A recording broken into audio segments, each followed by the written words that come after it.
그러면서 정식 출시가 8월부터인데 그 전에 저희가 먼저 사용할 수 있는 기회를 얻었어요. 기존의 페노픽스 렌즈보다 조금 나아진 렌즈다. 몇 가지 수치들이 변화된 값들이 있는데 그거를 차차 설명을 좀 드릴게요.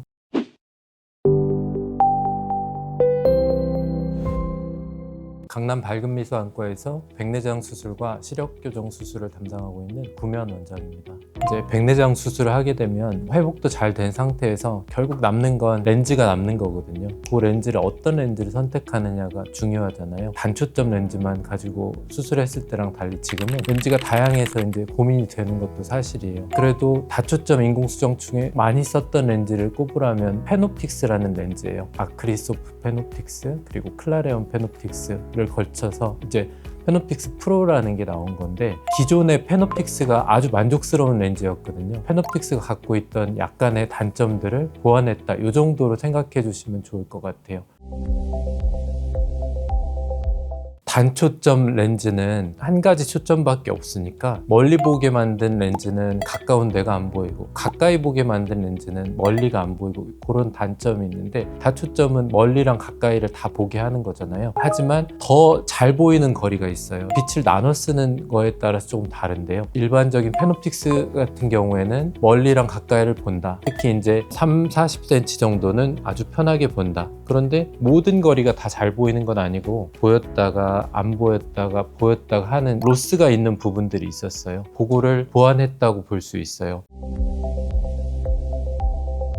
다초점 백내장 수술을 하고 나서 안경 벗는 비율이 90% 이상은 돼요. 그리고 나머지 10%도 안경을 계속 쓰는 건 아니고, 예를 들어서 운전할 때 내비게이션 보는 거리, 그 부분이 좀 아쉬웠던 걸 페노픽스 프로로 되면서 그 부분이 약했던 걸 보완했다고 볼 수 있습니다. 따라서 중간거리라고 하는 45cm에서 55cm 정도의 거리의 이미지 품질이 기존의 페노픽스보다는 50% 정도 높아졌다고 볼 수 있습니다.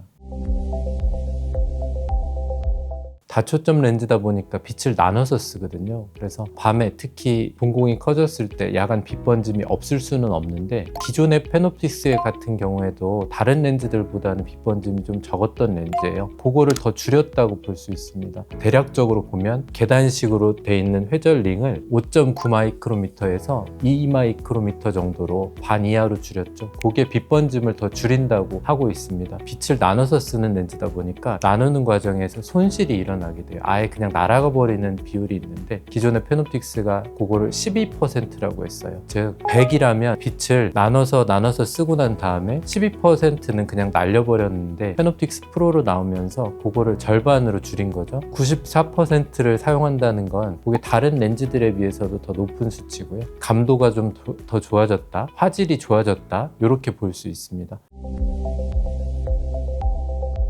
수술을 하는 입장에서 저 데이터를 100% 다 믿을 수는 없어요. 아무리 연구실에서 만들었다고 하는데 인체 내에서는 또 다를 수 있거든요. 써봐야 알겠지만 기존의 페노픽스와 전혀 다른 렌즈는 아니거든요. 기존의 페노픽스가 갖고 있던 약점을 조금 보완했겠구나, 이 정도로 생각하고 있고요. 회절 링을 줄여서 산란을 줄이고 했다는 게 완성도를 높였다고 볼 수 있어요. 기존의 페노픽스 렌즈랑 뭐가 다른데 했을 때 최소한 더 나쁠 거는 없겠구나, 이렇게 기대하고 있습니다.